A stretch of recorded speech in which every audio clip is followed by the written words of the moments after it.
এলাকার পরিচিত হয় দাদার বাড়ি এখন ও হচ্ছে দাদার বাড়ি এখানে মোস্তাফিজুর বাবুলের দাদার নানার বাড়ি হচ্ছে এটা ও সবখানি বলে এখন একে এবার একটা এক সময় বহু চেষ্টা 17 কত বছর প্রায় 25 বছর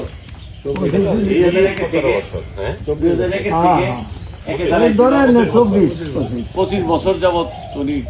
ত্যাগী পরিশ্রম করে আসতেছে এবার দাঁড়াইছে এবার সবার অনুভূতি চাচ্ছে একটা সুযোগও এসছে যেহেতু মোস্তাফিজুর বাবুল পার না হলে আরেকজন তো পার হবে ইলেকশন যদি হয় শিডিউল যেহেতু তফসিল ঘোষণা হয় নাই না হওয়া পর্যন্ত আমরা বলবো না যে তফসিল ঘোষণা করে দিয়েছে সরকার এখনই তা তো হয়নি কাজেই এখন তফসিল ঘোষণা হবে ইলেকশন কমিশন তফসিল ঘোষণা করবে কালকেও খবরে দেখলাম ইউটিউবে দেখলাম জাতিসংঘের থেকে তারা ইউরোপিয়ান ইউনিয়ন প্রতিনিধি আসবে আসসালামু আলাইকুম ওয়ালাইকুম আসসালাম বসো কবি প্রতিনিধি আসবে তারা স্বাগত জানাইছে এবং দ্রুত তৈরি করার জন্য তারা সার্বিক সহযোগিতা করবে ইউরোপিয়ান ইউনিয়ন আমেরিকা এরা সবাই বলছে এখন যদি হয় আমাদের সবাইকেই করতে হবে আর একটা বাবলুর একটাই কি এটা খুব ওই যে মুখে মুখে অনেক কথাই অনেক বলে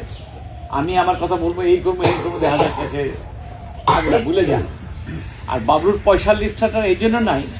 যে ওর পয়সার কোনো নেই চাহিদা নেই ও ব্যবসা করে নিজে ভালো পয়সা করছে রাশিয়া ছিল